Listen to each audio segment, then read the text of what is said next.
Moving to our next program that is pattern number 2, जो कि हमारा क्या है, हॉलो स्क्वायर। अब हॉलो स्क्वायर का हमें रिकर्सिवली सॉल्यूशन लिख के आना है। पहले जज करने की कोशिश करते हैं कि हॉलो स्क्वायर को जब हम डिजाइन कर रहे होंगे तो कौन कौन सी चीजें हमें ध्यान में रखनी होगी। अगर मैं हॉलो स्क्वायर की डिजाइनिंग की बात करूं तो एज एन इनपुट यहाँ पे मेरे पास जो टोटल नंबर ऑफ रोज आ रही है मेरे पास, वो आ रही है 3। अब हो क्या रहा है ना, मेरे पास जो टोटल नंबर ऑफ रोज आ रही है 3, उनके साथ हो क्या रहा है, अगर मैं फर्स्ट रो में हूँ या फिर मैं लास्ट रो में हूँ, तो मेरे पास ना क्या होता है, सॉलिड लाइन पूरी प्रिंट होती है स्टार्स। लेकिन अगर मैं बीच की किसी भी रो में हूँ, है ना, लेट्स से मेरे पास एक और दूसरा एग्जांपल होगा जिसमें 4x4 का अगर मेरे पास मैट्रिक्स हो, तो अगर उसकी डिजाइनिंग की बात करें ना, तो वो कुछ ऐसा डिजाइन होके आने वाला है। क्या हो रहा है इसमें भी, अगेन सेम, अगर मैं रो नंबर 1 में हूँ और रो नंबर लास्ट में हूँ, यानी कि रो नंबर 1 या फिर row number last 1 last row में, तो मेरे पास क्या होता है, सॉलिड स्टार्स प्रिंट होते हैं, सॉलिड लाइन एक प्रिंट होती है। लेकिन अगर मैं बीच की किसी भी रो में हूँ, means a row rather than one and the last one, तो क्या होने वाला है, हॉलो लाइंस मेरे पास प्रिंट होके आने वाली है, यानी कि सिर्फ उसके फर्स्ट कॉलम में और लास्ट कॉलम मेरे पास क्या आने वाला है, स्टार आने वाला है, अदरवाइज नहीं आने वाला है। तो यहाँ से मुझे एक बात समझ में आती है कि मुझे इस चीज का ध्यान रखना है कि मुझे एक सॉलिड लाइन प्रिंट करनी है या फिर मुझे एक हॉलो लाइन प्रिंट करनी है, दैट इज द मैटर। अगर मैं बात करूं कि सॉलिड लाइन प्रिंट करनी है, तो that is very simple. Solid line में आपके पास क्या होने वाला है, आप एक फंक्शन क्रिएट कर लोगे, दैट इज सॉलिड लाइन, और उसमें कुछ आर्ग्यूमेंट्स आने वाले हैं, यानी कि आप कितने स्टार सिंबल्स प्रिंट करना चाहते हो। तो अगर मैं देखूं मेरे पास अगर टोटल नंबर ऑफ रोज 3 है, तो सॉलिड लाइन के लिए मेरे पास 3 स्टार्स प्रिंट होने वाले हैं। अगर एन मेरे पास कितना है, 4, तो ऑब्वियसली बात है कितने स्टार्स प्रिंट होके आने वाले हैं, 4। तो यहाँ से मुझे समझ में आता है कि सॉलिड लाइन में जो आर्ग्यूमेंट जाने वाला है, that is total number of रोज। अब होगा क्या, सिमिलरली मैं सिर्फ इस फंक्शन से क्या करा रही हूँ, I am just going to print asterisk sign, है ना, यहाँ से मैं सिर्फ क्या प्रिंट करा रही होंगी, एक एस्ट्रिक साइन, और सेम फंक्शन को रिकर्सिवली कॉल कर देती होंगी, दैट इज सॉलिड लाइन। लेकिन इस बार रोज की जो वैल्यू मेरे पास यहाँ पे आ रही है पर्टिकुलर इस फंक्शन में, उसको मैं डिक्रीज कर दूंगी बाय 1, है ना। अब होगा क्या, जैसे ये फंक्शन चलना शुरू हुआ, इसने क्या किया, एक स्टार सिंबल प्रिंट किया। पहले हम इनपुट में यूजर से, लेट्स से यूजर ने इनपुट में दिया है 4, उसने कहा, सबसे पहले फंक्शन चला, उसने कहा कि क्या प्रिंट करिए, स्टिक साइन प्रिंट करिए, और रोज -1, यानी कि सेम फंक्शन को रिकर्सिवली कॉल हो गई, लेकिन रोज की वैल्यू इस बार हो गई 3। अगेन एस्ट्रिक साइन एक प्रिंट हो गया और रोज फंक्शन को रिकर्सिव कॉल लग गई with rows value is equals to 2। दोबारा से एक एस्ट्रिक साइन मेरे पास प्रिंट हो जाता है और रोज की वैल्यू अपडेट होकर हो जाती है 1। दोबारा से वंस मोर एक और एस्ट्रिक साइन और रोज की वैल्यू अपडेट होके हो जाती है 0।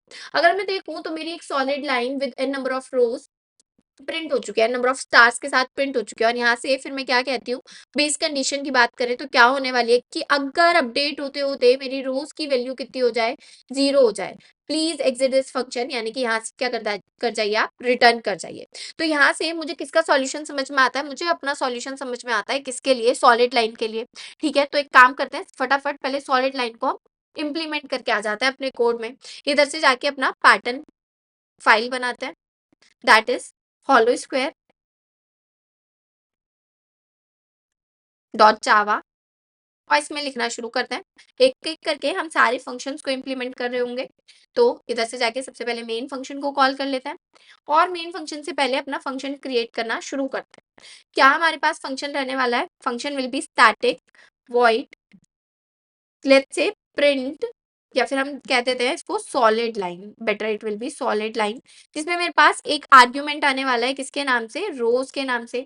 मैं इस फंक्शन में सिर्फ क्या कर रही हूँ, I am just going to print asterisk sign, fine. अब यहाँ से ln हटाना पड़ेगा, अदरवाइज नेक्स्ट नेक्स्ट लाइन में वो प्रिंट करना शुरू कर देगा। और उसके बाद सेम फंक्शन को, यानी कि सॉलिड लाइन को ही कॉल कर रही होंगी, जिसमें रोज की वैल्यू अपडेट होकर हो जाती होगी, रोज -1। अब जो यहाँ पे मेरे पास बेस कंडीशन रहने वाली है, what will be my base condition, कि अगर मेरी रोज की वैल्यू क्या हो जाए, अपडेट होते होते 0 हो जाए, प्लीज रिटर्न फ्रॉम हियर, यानी कि आप क्या कर जो इस पर्टिकुलर फंक्शन को टर्मिनेट करके आ जाओ, फाइन। यानी कि सॉलिड लाइन वाला मुझे समझ में आता है। If the solid line clear है, तो चलते हैं हम नेक्स्ट वन, कि सॉलिड लाइन तो हमने डिजाइन करना सीख लिया, लेकिन अब इन लाइंस की बात करते हैं, दिस वन। अब इसमें क्या हो रहा है ना, हॉलो लाइंस का कहीं ना कहीं मेरे पास कंसेप्ट है। और हॉलो लाइन क्या कहती है ना, कि अगर आप कहाँ पे हो, फर्स्ट वाली कॉलम पे हो या फिर लास्ट वाली कॉलम पे हो, तभी आप एस्ट्रिक साइन प्रिंट करोगे, otherwise you are going to print a space. ठीक है, तो अब हम किसका कोड इंप्लीमेंट करने वाले हैं, we are going to implement the function code for hollow line. Hollow line में ना आपके पास दो आर्ग्यूमेंट्स आने वाले हैं। कौन से दो आर्ग्यूमेंट्स? यानी कि कॉलम, आप फर्स्ट कॉलम पे हो, कौन सी कॉलम पे हो, और रोज, टोटल नंबर ऑफ रोज, है ना। अब यहाँ पे क्या होने वाला है, यहाँ पे आपके चलने वाले हैं इफ एल्स। क्या होने वाला है कि अगर कॉलम की जो वैल्यू है या तो वो 1 हो, या फिर और जो आपकी कॉलम की वैल्यू है वो किसके इक्वल हो, रोज के इक्वल हो। अगर ऐसा होता है, what you are going to print, you are just going to print SYS। क्या प्रिंट करने वाले हो, एक एस्ट्रिक सिंबल। अदरवाइज एल्स में आप क्या प्रिंट करने वाले हो, एक स्पेस। वही तो वहां पे हो रहा है। अगर आप देखोगे तो यही तो हो रहा है हमारे लाइंस में, जहाँ पे भी हमारे पास क्या है, अगर कॉलम की वैल्यू 1 है या फिर कॉलम की वैल्यू लास्ट है, तो क्या होता है, एक एस्ट्रिक सिंबल आ जाता है। Otherwise this is what, this is a space. Fine. अब ये कंडीशन चलती रहेगी। उसके बाद सेम ही फंक्शन को कॉल लगनी है, यानी कि इस बार क्या होने वाला है, कॉलम अपडेट होने वाली है। यानी कि सेम रिकर्सिवली जैसे हम सॉलिड लाइन के लिए कर रहे थे, वैसे ही हॉलो लाइन को दोबारा से हम क्या कर लेंगे, रिकर्सिवली कॉल कर लेंगे। लेकिन इसमें क्या करने वाले हैं, कॉल की वैल्यू को अपडेट करके कर देंगे कॉल +1, और रोज को रहने देंगे ऐसे ही। अब कॉल की एक बार इसको ड्राई रन करते हैं कि लेट्स से मैं कॉलम नंबर 1 पे हूँ और रोज की वैल्यू मेरे पास है 3, है ना। तो क्या होगा, उसने चेक किया कि आप कॉलम नंबर 1 पे हैं। हाँ, मैं कॉलम नंबर 1 पे हूँ। If you are at the column number 1, print asterisk sign. फिर एल्स कंडीशन नहीं चलती और दोबारा से हॉलो लाइन वाले को अपडेट करके रिकर्सिव कॉल लग जाती है, कॉलम हो जाती है अपडेट होके 2। अब दोबारा से वो चेक करता है कि कॉलम 1 है या फिर रोज के इक्वल है, नहीं तो स्पेस प्रिंट होती है फाइनली। और उसके बाद सेम फंक्शन को कॉल लग जाती है कॉलम +1, यानी कि कॉल की वैल्यू हो जाती है अपडेट होके 3। अब वो कहता है कि कॉलम और रोज इक्वल है, this if condition is going to run obviously, तो एक एस्ट्रिक साइन मेरे पास आने वाला है। और उसके बाद सिमिलरली सेम फंक्शन को कॉल लग जाएगी, लेकिन कॉल की वैल्यू हो जाएगी अपडेट होके 4। अब यहाँ पे मेरी बेस कंडीशन क्या रहने वाली है कि अगर मेरी कॉल की वैल्यू अपडेट होते होते क्या हो जाए, रोज से ग्रेटर हो जाए, please return from this function. ठीक है, तो यहाँ से हॉलो लाइन भी हमें समझ में आता है, इसको भी इंप्लीमेंट करके आता है अपने कोड में फटाफट। तो इधर से जाके एक और नया फंक्शन क्रिएट करते हैं, that is static void hollow line. और इसके पास दो चीजें आने वाली हैं, एक तो क्या, कॉलम नंबर की कॉलम पे है आप, और दूसरा टोटल नंबर ऑफ रोज, है ना। अब होगा क्या, मैं यहाँ से क्या कहने वाली हूँ, what I am going to say, कि अगर मेरी जो कॉलम की वैल्यू है व्हाट इट इज, अगर या तो वो 1 है, और if that particular column value is equals to rows, यानी कि लास्ट 1 पे हो आप, तो आप यहाँ से क्या करने वाले हो, you are just going to print SYS out, और ln हटा देंगे ताकि नेक्स्ट लाइन पे ना जाए। आप यहाँ से क्या प्रिंट करने वाले हो, एक एस्ट्रिक साइन। एल्स में क्या चलने वाला है, एल्स में आप यहाँ पे कहने वाले हो कि SYS out, and what you are going to print a single space, है ना। उसके बाद सेम फंक्शन को कॉल लग जाएगी, यानी कि सेम फंक्शन को कॉल लगेगी हॉलो लाइन को, और इस बार जो कॉलम की वैल्यू है वो अपडेट होके हो जाएगी 1, है ना। कॉलम की वैल्यू अपडेट होके क्या हो जाएगी, 1। और जो बेस कंडीशन हमने डिस्कस की थी व्हाट इट विल बी, वो क्या रहने वाली है हमारे पास, वो ये रहने वाली है कि अगर कॉलम की वैल्यू अपडेट होते होते क्या हो जाए, रोज से ग्रेटर हो जाए, प्लीज रिटर्न फ्रॉम हेयर। तो यहाँ से जाके क्या कर देते हैं, रिटर्न कर देते हैं। सो हमने ना किस चीज का लॉजिक लिख लिया, हमने दोनों ही हॉलो लाइन और सॉलिड लाइंस का लॉजिक हम लिख चुके हैं। लेकिन इन हॉलो लाइन और सॉलिड लाइन को भी तो कॉल करनी पड़ेगी एक मेन फंक्शन से। ये सॉलिड लाइन और हॉलो लाइन वाला जो हमारा फंक्शन है वो कहाँ से आने वाला, एक फंक्शन से आने वाला है, जिस फंक्शन में मैं क्या करा रही हूँ, अपने पैटर्न को प्रिंट करा के आ रही हूँ। विच पैटर्न, तो उसको भी अभी देख लेते हैं फटाफट। इधर से जाके मैं कहती हूँ कि please call a function print pattern, और प्रिंट पैटर्न में क्या हमारे पास वैल्यू आने वाली है, यूजर जो मुझे वैल्यू देने वाला है इस नंबर ऑफ रोज की, टोटल नंबर ऑफ रोज क्या रहने वाली है। तो मैं क्या करूंगी, यहाँ पे जाके मैं एक सिंपल सी बेस कंडीशन, एक सिंपल सी बात उससे कहूंगी। लेट्स से यूजर ने इनपुट में दिया आपको n, और n में आपसे कह दिया कि 4 value is given to you as an input. अब आप क्या सोचोगे, आप सोचोगे कि अगर मैं पहली रो में हूं ना, तो मेरे पास ना सॉलिड लाइंस आनी चाहिए, है ना। और अगर मैं लास्ट रो में भी हूँ तो भी मेरे पास क्या आने वाली है, सॉलिड लाइंस आने वाली हैं। लेकिन अगर मैं बीच में कहीं पे भी हूँ, है ना, बीच में अगर किसी भी रो पे हूँ तो मेरे पास हॉलो लाइंस आने वाली हैं, है ना। यही तो हमारा कंसेप्ट रहने वाला है।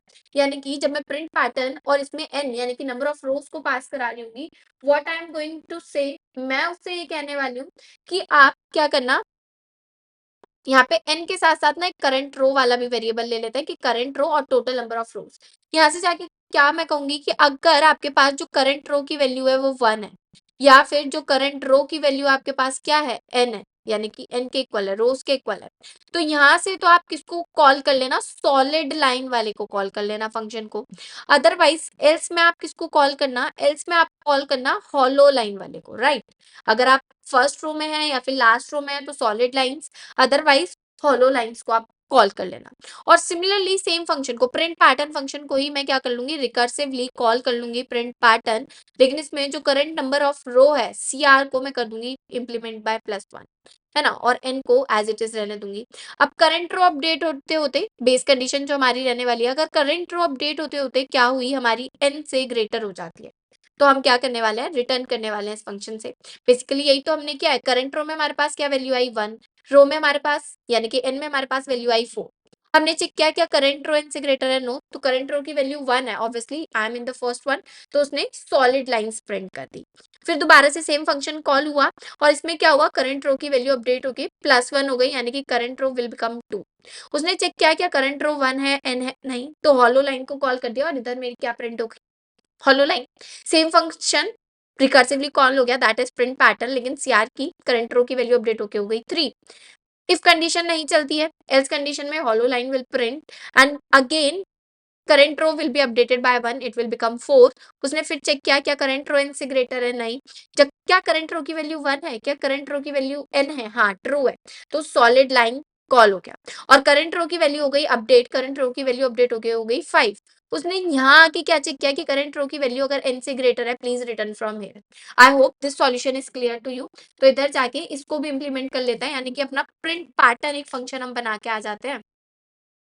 तो इधर से जाके मैं क्या करने वाली हूँ, प्रिंट पैटर्न को इंप्लीमेंट करती हूँ।